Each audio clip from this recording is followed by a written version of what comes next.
Hello students, हम laws of motion का study continue कर रहे हैं। इस वीडियो में हम फ्रिक्शन के बारे में पढ़ेंगे, उससे रिलेटेड एग्जांपल सॉल्व करेंगे। फ्रिक्शन क्या होता है? एक कांटेक्ट फोर्स होता है।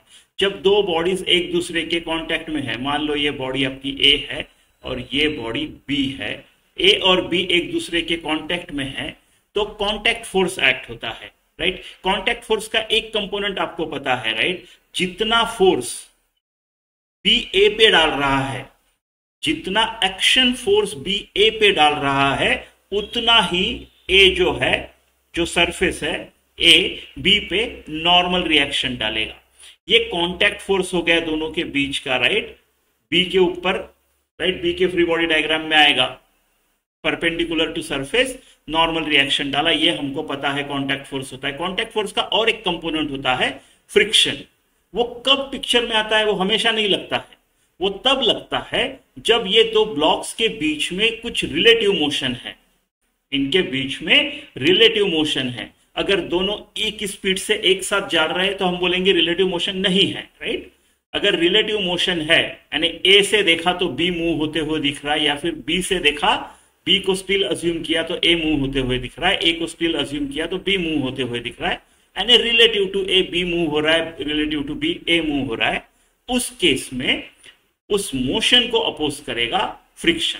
जैसे मान लो with respect relative motion of B with respect to A है, यानी ए को अगर स्टिल अज्यूम कर लिया, राइट, मान लिया, तो बी मान लो इस तरफ जा रहा है, इस तरफ बी का एक वेलोसिटी है, राइट। तो ए बी को रोकेगा, ये जो सरफेस है ना, यहां पे एक ऐसा ए बी को रोकेगा, फ्रिक्शन लगाएगा। Friction on B by A, इसको मैं बोलूंगा friction on B by A. Friction एक फोर्स है, friction force on B by A. क्यों? ए ने देखा कि वो इस तरफ जा रहा है, रिलेटिव टू ए अगर वो इस तरफ जा रहा है तो उल्टा लगाएगा, राइट। ऐसा मान लो सिमिलर सिचुएशन है, आपका ये ए है और ये बी है।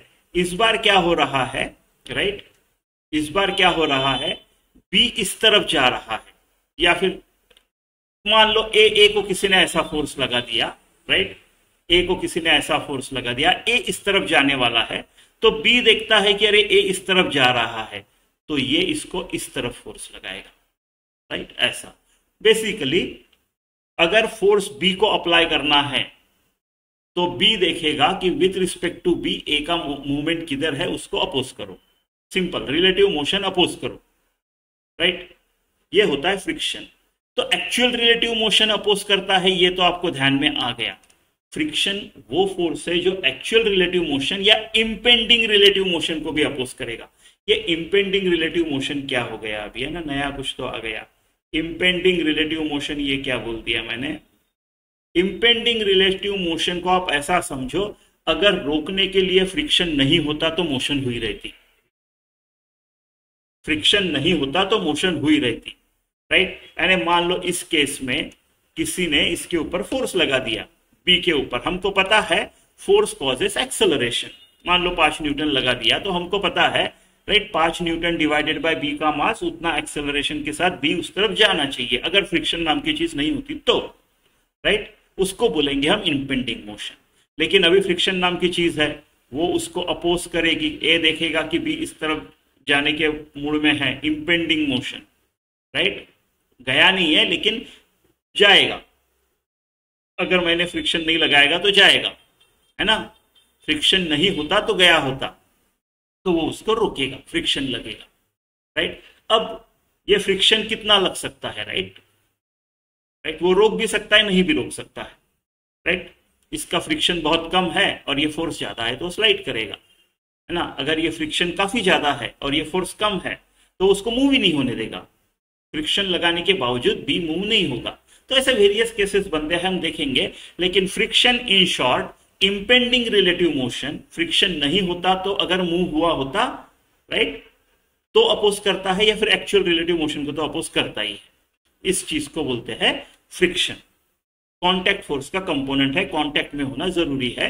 जब एक दो ऑब्जेक्ट्स कांटेक्ट में है, उनके बीच में रिलेटिव मोशन इंपेंडिंग है या रियल है, तभी फ्रिक्शन एक्ट होगा, नहीं तो नहीं होगा। ठीक है।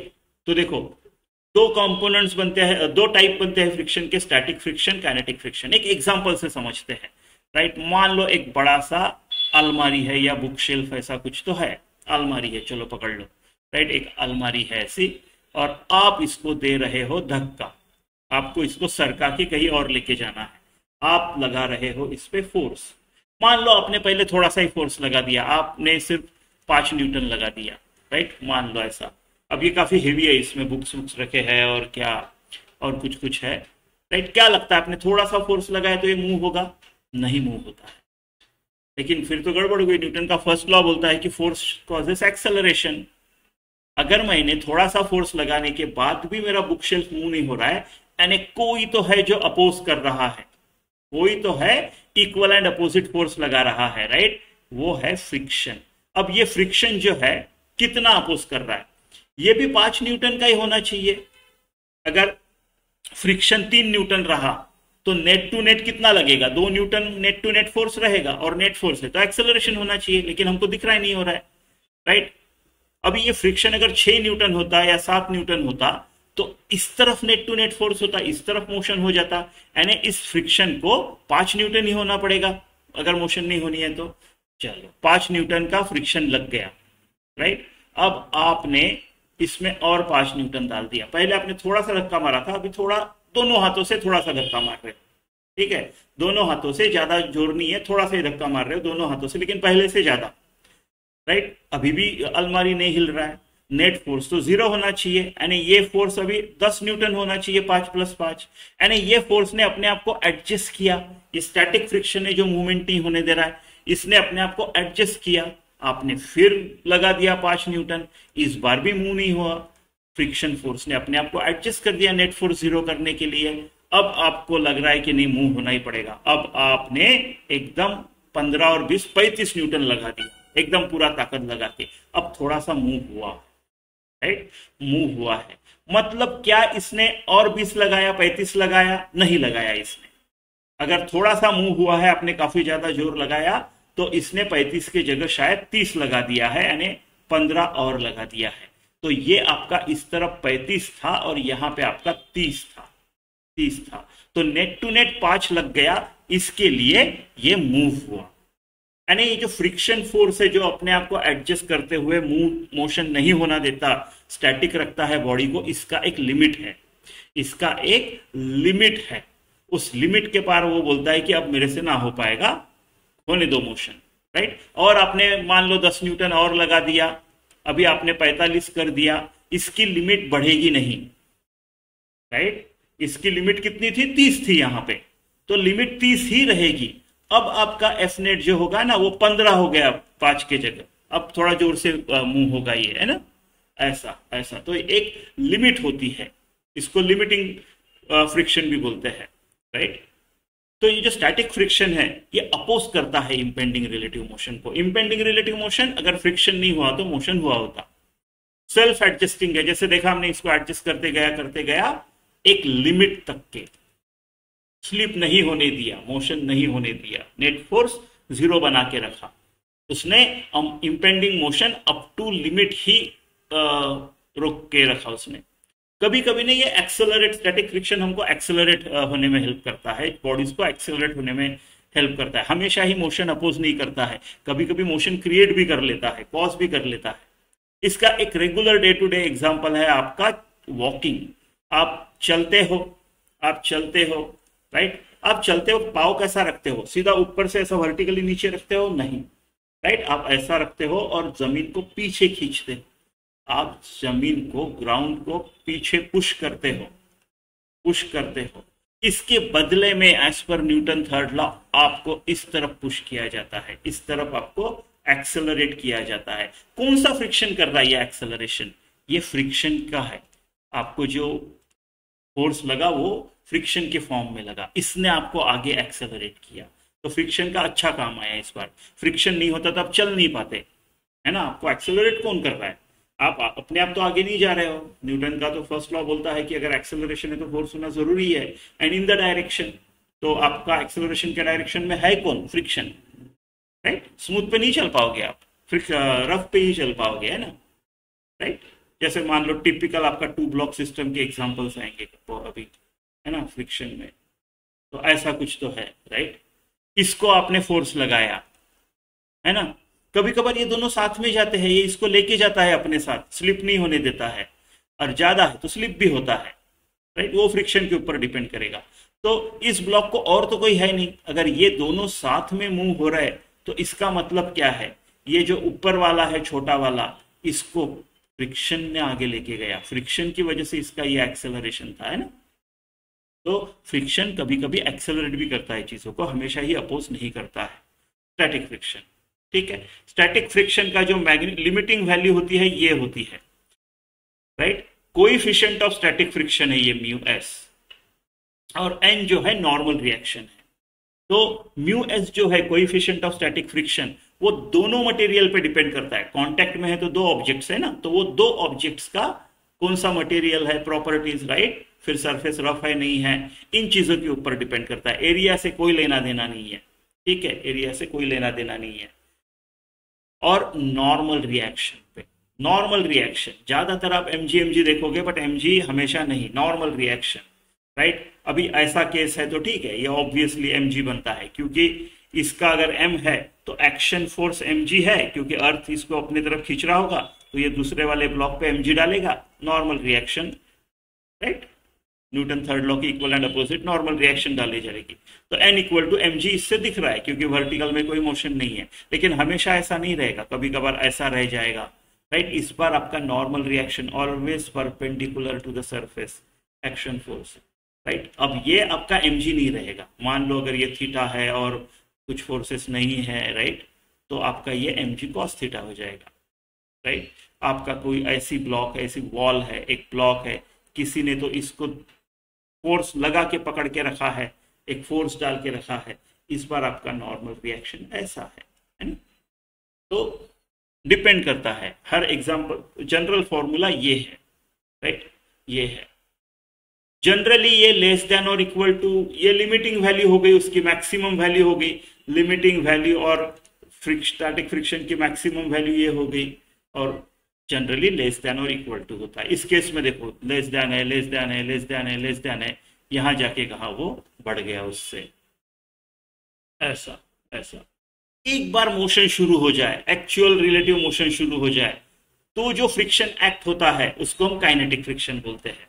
ये जैसा सेल्फ एडजस्टिंग है ये नहीं है, ये इसका एक कांस्टेंट वैल्यू होता है, म्यू के एन, इतना, equal, no less than equal, just equal, एक कांस्टेंट वैल्यू होता है, उस कांस्टेंट वैल्यू के साथ वो अपोज करता है।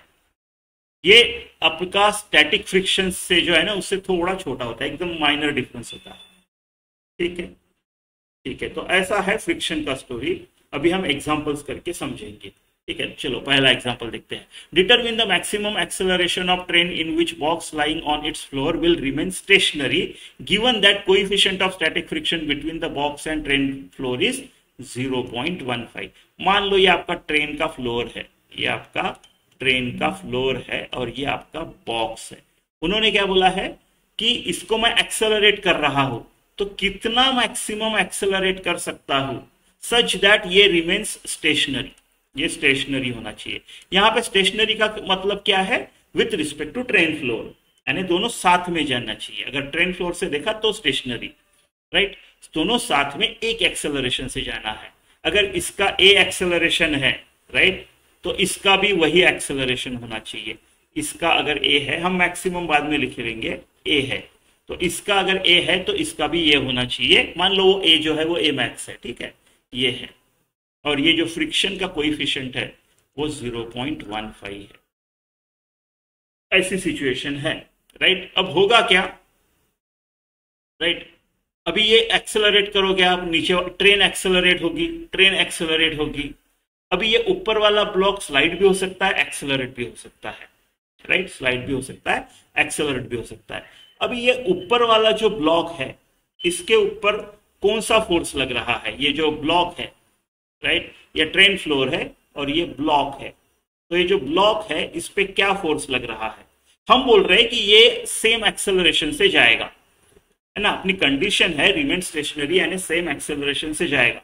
अगर इस ब्लॉक को एक्सेलरेट होना है, इस ब्लॉक को इंडिविजुअली अकेले में देख रहा हूं मैं, राइट, तो इसको एक्सेलरेट करने के लिए कोई तो फोर्स चाहिए, फोर्स कॉजेस एक्सेलरेशन, न्यूटन का फर्स्ट लॉ, फोर्स कितना एक्सेलरेशन कॉज करता है, F equal to ma, right. तो वो नेट फोर्स है किधर, यहां पे है, कौन सा फोर्स है, फ्रिक्शन फोर्स है। ये जो फ्रिक्शन फोर्स है ना, इसकी वजह से ये एक्सेलरेट हो रहा है, तो ये friction force is equal to ma, ये है, राइट, ये है। देखो ट्रेन आगे जा रही है, राइट, फ्रिक्शन अगर नहीं है, राइट, तो ट्रेन को क्या लगेगा, ब्लॉक पीछे जा रहा है, क्योंकि ट्रेन आगे जा रही है, relative to train motion of block is backwards, तो ट्रेन क्या करेगा, फॉरवर्ड फ्रिक्शन फोर्स लगाएगा, that is what, right, friction इस तरह से लगता है, तो F equal to ma, friction की वजह से एक्सेलरेट हो रहा है, ये ब्लॉक का मास मान लो m है, F इक्वल टू ma। अभी देखो कैसे होगा, ये एक्सेलरेशन बढ़ेगा, ये एक्सेलरेशन मान लो अभी थोड़ा सा है, तो थोड़ा सा ही a चाहिए मेरे को ऊपर के ब्लॉक का भी, तो फ्रिक्शन मान लो आराम से प्रोवाइड कर लेता है, कौन सा फ्रिक्शन है, ये स्टैटिक फ्रिक्शन है, आराम से प्रोवाइड कर लेता है। फिर मैंने एक्सेलरेशन बढ़ाया, अब मेरा F इक्वल टू ma बढ़ गया है, मेरा फ्रिक्शन बढ़ाना पड़ेगा। फिर मैंने a बढ़ाया, ma बढ़ गया, फिर फ्रिक्शन बढ़ना पड़ेगा, लेकिन फ्रिक्शन, स्टैटिक फ्रिक्शन एक लेवल तक एडजस्ट कर पाता है, उसके बाद एडजस्ट नहीं कर पाता है, वो लेवल क्या है, लिमिटिंग, ये मैक्सिमम वैल्यू ऑफ फ्रिक्शन है, यहां पे मेरा एक्सेलरेशन मैक्स होगा, ऐसा। FL क्या होता है, mu n equal to m into a max, right, mu 0.15, n क्या आएगा इस केस में, mg, सिंपल है, राइट। ये जो ब्लॉक है, ये इस ट्रेन के फ्लोर के ऊपर एक्शन फोर्स कितना डालेगा, mg, तो नॉर्मल रिएक्शन ट्रेन ब्लॉक पे कितना डालेगा, mg, तो mg is equal to m into acceleration का मैक्सिमम वैल्यू m गया, तो a जो मैक्सिमम रहेगा वो आपका रहेगा 0.15 इंटू g अगर 10 पकड़ता हूं मैं तो 1.5 मीटर पर सेकंड स्क्वायर, ऐसा रहेगा, ठीक है। चलो ये देखते हैं, अ mass of 4 kg rests on a horizontal plane, the plane is gradually inclined until an angle of 15 degree, theta equal to 15 degree with horizontal, the mass just begins to slide, what is the coefficient of static friction between the block and the surface। ये ऐसा block horizontal है, मैं धीरे धीरे horizontal के साथ angle बना रहा हूं और इसके ऊपर एक ब्लॉक रखा हुआ है, जब एंगल 15 डिग्री हो जाता है तो ये स्लाइड होना शुरू कर देता है, तो मुझे coefficient of friction between block and surface निकालना है। ये ऐसा आपका सिचुएशन है, ये आपका 15 डिग्री का एंगल है, ये आपका ब्लॉक है, ये अब भी स्लाइड होना शुरू कर रहा है, राइट। तो नीचे की तरफ कौन है, नीचे की तरफ आपका ये mg का कंपोनेंट आएगा। देखो अगर आप फोर्सेस क्या क्या लग रहे हैं तो इधर mg लगेगा, राइट, ये वाला जो कंपोनेंट होगा ये होगा mg साइन थीटा, यानी इस केस में साइन 15, बराबर है। ये वाला mg का कंपोनेंट mg कॉस 15, ठीक है। ये कित एक्शन फोर्स डालेगा ब्लॉक प्लेन पे, तो प्लेन छोड़ेगा क्या, नहीं, equal and opposite normal reaction डाल देगा, राइट। अगर ये नीचे स्लाइड होने वाला है, जस्ट बिगिंस टू स्लाइड, नीचे स्लाइड होने वाला है, तो फ्रिक्शन किस तरफ लग रहा होगा, इस तरफ लग रहा होगा, जस्ट बिगिंस टू स्लाइड, यानी वो धीरे धीरे जब जैसे जैसे बढ़ता गया, राइट, mg साइन 15 बढ़ता गया, राइट, 15 नहीं, mg साइन थीटा बढ़ता गया, और जब वो थीटा 15 हो गया तो स्टैटिक फ्रिक्शन बोला कि भाई अब नहीं रोक सकते, राइट। जैसे जैसे थीटा बढ़ा mg, right, mg sine theta पहले छोटा होगा तो स्टैटिक फ्रिक्शन आराम से संभाल लिया होगा, फिर बड़ा होगा, आराम से संभाल लिया होगा, लेकिन mg 15 जब हुआ तब वो अब बोलता है कि भाई अब तो संभाल रहा हूं, लेकिन अभी थोड़ा सा भी बढ़ाएगा तो नहीं संभाल पाऊंगा, मेरी मैक्सिमम वैल्यू रीच हो गई, है ना। यानी mg sine 15 is equal to f का limiting value, mg sine 15 is equal to mu, हाँ, n, इस बार बताओ n क्या है, वर्टिकल, ऐसा परपेंडिकुलर टू प्लेन कोई मोशन नहीं है, यानी n जो है mg cos 15 है ना। तो आपका जो म्यू है, राइट, mg कट tan 15, ये हो गया। आप इस चीज को रिमेंबर भी कर सकते हो, राइट, ये जो जस्ट स्लाइडिंग वाला जो इंक्लाइन एंगल होता है that is tan theta, mu जो होता है टैन थीटा उसमें, या फिर थीटा जो होता है टैन इनवर्स म्यू, ऐसा। ठीक है, चलो ये देखते हैं। What is the acceleration of the block and trolley system shown in figure if the coefficient of kinetic friction between trolley and surface is 0.04? Right, आपको acceleration निकालनी है and what is the tension in the string, ये दो निकालना है। इसका string का मास neglect करो। फ्री बॉडी डायग्राम निकालेंगे, इक्वेशंस लगाएंगे, बस फर्क है कि इसमें फ्रिक्शन नाम की एक फोर्स एक्स्ट्रा होगी, बाकी नॉर्मल फ्री बॉडी डायग्राम वाला क्वेश्चन है। इसका mg नीचे आएगा, 3g नीचे आएगा, ये एक्सेलरेट नीचे की तरफ होगा, टेंशन इन द स्ट्रिंग इधर आएगा, टेंशन इन द स्ट्रिंग इधर आएगा, फ्रिक्शन अपोज करेगा, राइट, और इसका एक्सेलरेशन इस तरफ आएगा, इसको mg नीचे लगेगा और इसका नॉर्मल रिएक्शन ऊपर आएगा। तो अभी पहले वाले को लगाता हूं मैं, इक्वेशन ऑफ मोशन क्या आएगा, 3g minus T equal to 3a। दूसरे वाले को लगाता हूं, क्या आएगा, t माइनस एफ। अभी ये देखो मोशन कर रहा है, एक्सेलरेट हो रहा है, यानी पूरा fl तक पहुंच चुका है ये, है ना, जितना मैक्सिमम दे सकता था दे रहा है। t minus F L is equal to 20a। बस fl क्या होगा, fl होगा म्यू एम जी, इस वाले का जो है वो 20 है, इंटू जी 10 पकड़ लेते हैं, तो म्यू कितना है 0.04 इंटू 200, राइट, 200 इंटू 4/100 यानी 800/8, 8 न्यूटन का है। तो t minus 8 equal to 20a। बस निकाल लेता हूं मैं भी इसमें, राइट। ये क्या है, थोड़ा सा 30 minus T is equal to 3a होगा, ऐसा ऐसा। इसके नीचे ये लिख देता हूं, थोड़ा रीअरेंज कर लेता हूं, तो ये -8 हो गया, प्लस टी हो गया, ये 20a हो गया, ये 22 हो गया, ये 23a हो गया। a जो है मेरा 22/23 आ गया, है कि नहीं। t में वैल्यू डाल दो, आ जाएगा।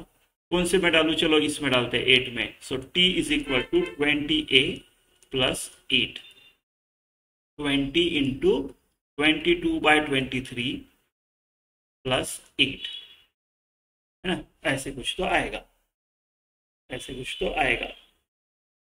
ठीक है, तो अगर ये 1 होता तो 28 हो जाता, ये 1 से थोड़ा छोटा है ना, तो 27 पॉइंट कुछ तो आएगा, 27 पॉइंट, है ना, 5th 3, 4 वगैरह आएगा, ऐसे कुछ तो। ठीक है, मैं अंदाज लिख रहा हूं, ठीक है। चलो ये देखते हैं, ये इंटरेस्टिंग है। 2 ब्लॉक का टिपिकली एग्जाम में, जेई वगैरह में ठीक टाइप से आता है, राइट, यानी आप देखोगे प्रीवियस ईयर क्वेश्चन में सिग्निफिकेंट बार दिखेगा ये। 2 ब्लॉक सिस्टम बोलते हैं। चलो इसको अच्छे से समझते हैं, 4 बार सॉल्व करेंगे इसको, 4 अलग अलग ऑप्शन सॉल्व करेंगे। ठीक है, the coefficient of friction between the floor and the body is 0.1। Floor and the body का म्यू जो है वो 0.1 है, तो coefficient of friction between B and A जो है वो 0.2 है। F is applied as shown. The mass of A is m/2 and mass of B is m. Which of the following are true? Bodies will move together if F is equal to 0.25 mg. क्या ऐसा होगा, देखते हैं। Bodies will slip with respect to B if F is equal to 0.5. Bodies will move together, तो दोनों में से एक ही करेक्ट हो सकता है, right? The bodies will be rest at if F is equal to 0.1 mg. ये शुरू करते हैं, ये एकदम सिंपल है, D वाला। Bodies will be at rest or not if F is equal to 0.1 mg. तो इसको 0.1 mg है, राइट। और इस तरफ क्या लगेगा, उसका फ्रिक्शन लगेगा।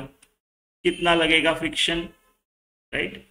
इसका मैक्सिमम लिमिटिंग वैल्यू क्या आएगा, चलो ये निकाल लेते हैं नीचे अलग से। इसका लिमिटिंग वैल्यू आएगा, राइट, यहाँ का फ्रिक्शन, ये दोनों, अभी दोनों का मास लगेगा ना, राइट। जो एक्शन फोर्स होगा यहाँ पे वो 1.5 mg होगा, तो नॉर्मल रिएक्शन 1.5 mg होगा, तो यहाँ का म्यू 0.1 एंड 1.5 टाइम्स mg, ऐसा, राइट। तो कितना आएगा ये 0.15 इंटू जी, यानी ये जी और ये 0.1 गया, तो 1.5 m, ये आएगा मेरा FL यहाँ पे, राइट। अभी इस तरफ कितना है 0.1, है ना, इस तरफ मैक्सिमम कितना हो सकता है 1.5 m। अच्छा mg, इधर 0.1 mg है, तो चलो एक काम करते हैं, इसको g को रखते हैं यहाँ पे mg को, यानी ये कितना आ गया 0.15 mg। ठीक है, इस तरफ 0.1 mg, इस तरफ 0.1 mg। आपका फ्रिक्शन जो है वो एक्सटर्नल फोर्स से बड़ा है, मोशन नहीं होने देगा, तो it will be at rest. ठीक है, पहला तो ठीक है। चलो अभी ए पे शुरू करते हैं। The bodies will move together if it is 0.25 mg। अब बोल रहे हैं कि ये अगर इसका FL क्या है 0.15 mg। ठीक है, और अभी बोल रहे हैं कि 0.25 mg लगाते हैं तो ये दोनों साथ में मूव होंगे या नहीं। अगर दोनों को साथ में मूव होना है तो वो एक्सेलरेशन क्या होगा, वो एक टिपिकल ये है। देखो ये 2 ब्लॉक सिस्टम में आपको अगर पूछा गया है कि साथ में मूव करेंगे या नहीं टाइप का है, अगर साथ में मूव करेंगे, अगर एक्सेलरेशन सेम है 2 बॉडीज का, तो आप उनको एक सिंगल बॉडी कंसिडर कर सकते हो। तो इसको एक सिंगल बॉडी कंसिडर करो और उसका एक्सेलरेशन निकालो कितना होगा, और फिर जिस पे फोर्स नहीं लग रहा है उसको पकड़ो, और फिर friction force will be equal to ma। ऐसा सॉल्व करने का एक टिपिकल टेक्निक है इसका। तो देखो मैं इसको पूरा एक बॉडी पकड़ता हूँ, राइट, 1.5 m मास का बॉडी पकड़ता हूँ, तो इस पर एक्सेलरेशन क्या आएगा, तो इस बॉडी के ऊपर नेट फोर्स जो लग रहा है अपॉन इस बॉडी का मास, तो नेट फोर्स क्या लगेगा 0.25 mg इस तरफ है, इस तरफ 0.15 mg है। पूरा पार कर गया और पूरा 0.1 mg का डिफरेंस है दोनों में, राइट। तो 0.25 mg minus 0.15 mg divided by total mass 1.5 m, इतना होना चाहिए एक्सेलरेशन। तो ये आ गया 0.1 mg डिवाइडेड बाय 1.5 mg, आपका mm गया, राइट, और आपका 0.m नो जी है ना। तो ये हो गया आपका 1/1.5 टाइप हो गया ये g, और 0.1 मिला के हो जाएगा 1 है ना, 0.1 इंटू 10 1, और ये 1 डिवाइडेड बाय 3/2 यानी 2/3 रेसिप्रोकल। इतना हो गया आपका एक्सेलरेशन कॉमन वाला। अब इसी एक्सेलरेशन से ये कॉमन वाला भी जा रहा है, इसी एक्सेलरेशन से ये बॉडी भी जा रही है और ये भी जा रही है, सब जा रहे हैं, राइट। तो जिस पे फोर्स नहीं लग रहा है वो लेता हूं मैं अभी m/2 वाली बॉडी, ये एक्सेलरेट हो रही है इस तरफ 2/3 से, राइट। किसकी वजह से एक्सेलरेट हो रही है, फ्रिक्शन फोर्स बी ने जो फ्रिक्शन फोर्स लगाया ए पे, दूसरे बॉडी ने जो फ्रिक्शन फोर्स लगाया उसकी वजह से, राइट, इसकी वजह से, है ना, ऐसा।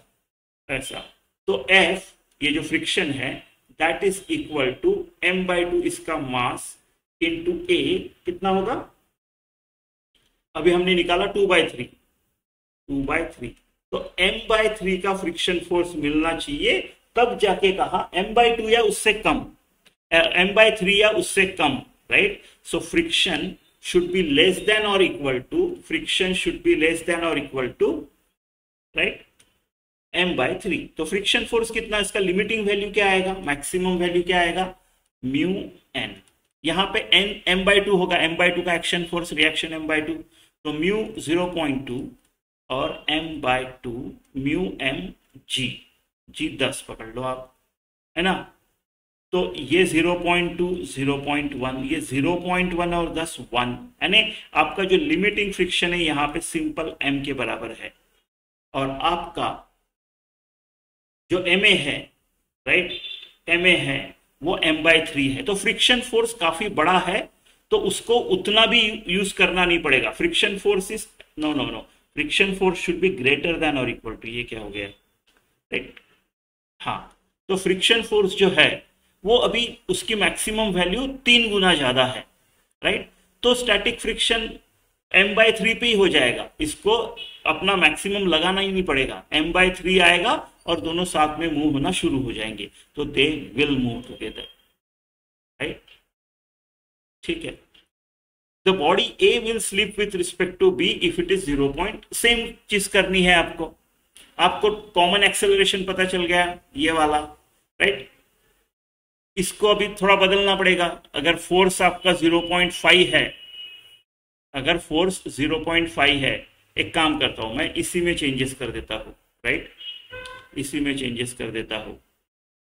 तो ये आपका 0.5 mg है, राइट, और कुछ तो नहीं बदलेगा, नहीं बदलेगा। यहाँ पे 0.5 mg लगाया आपने, राइट, ये वही रहेगा 0.15 mg, यानी 0.35 mg होगा, अभी 0.35 mg होगा,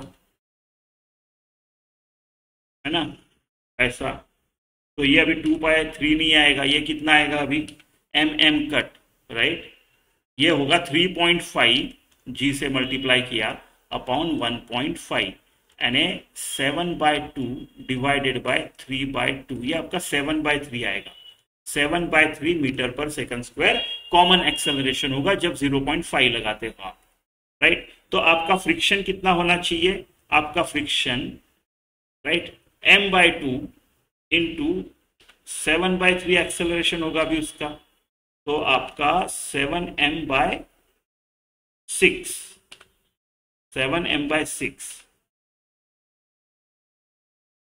इतना होना चाहिए एक्सेलरेशन, है ना। लेकिन आपकी लिमिटिंग वैल्यू कितनी है, m है, और ये m से बड़ी है, तो इस बार आपका फ्रिक्शन बड़ा नहीं है। आपका फ्रिक्शन m तक के तो मैनेज कर लेगा, लेकिन जब ये m के आगे जाएगा, ma एक्सेलरेशन अपनी रिक्वायरमेंट ज्यादा हो जाएगी, तो वो हैंडल नहीं कर पाएगा, स्लाइड होगा, स्लाइड होगा। Bodies will not move together, a will slide on b, ठीक है, ऐसा। चलो ये देखते हैं। A block of mass 0.1 kg is held against a wall by applying horizontal force of on the block 5 Newton का। If coefficient of friction between the block and the wall is 0.5, magnitude of frictional force acting on the block क्या रहेगा। ये आपका block है, इसको ना एक 5 Newton का फोर्स लगा के ऐसे पकड़ के रखा है, राइट, और जो फ्रिक्शन कोएफिशिएंट है वो 0.1 है।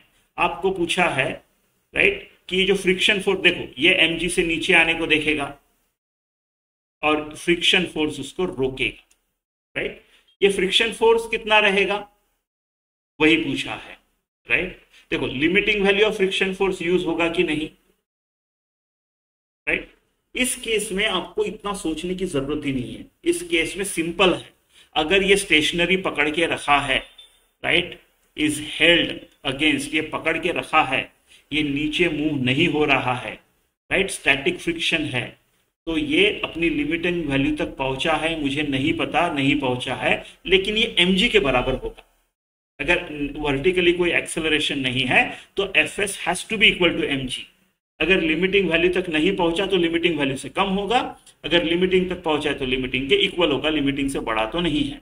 तो इसका सीधा सीधा आंसर है mg, fs equal to mg, right. आप लगा लो वर्टिकल डायरेक्शन में फ्री बॉडी डायग्राम लगा के equation of motion, fs equal to mg। तो fs जो होगा आपका 0.1 और 9.8 0.98 न्यूटन होगा, राइट। आप fl निकालोगे, मैक्सिमम वैल्यू म्यू n निकालोगे, आप बोलोगे n कैसा रहेगा, अगर ये ऐसा लगा तो n भी इतना ही होगा 5 न्यूटन का, तो आप बोलोगे, राइट, 0.5 इंटू n 5 न्यूटन, ये 2.5 नहीं 2.5 नहीं होगा, 2.5 मैक्सिमम वैल्यू है फ्रिक्शन की, राइट। और यहाँ पे मैक्सिमम वैल्यू तक जाना पड़ा नहीं, क्योंकि जो मुझे संभालना है वो सिर्फ 0.98 ही है, तो उतना मैं स्टैटिक फ्रिक्शन मैक्सिमम तक बिना पहुंचे भी संभाल सकता हूँ, ऐसे। ठीक है, तो बस फ्रिक्शन का एक आइडिया देना था। आई होप कुछ फायदा हुआ।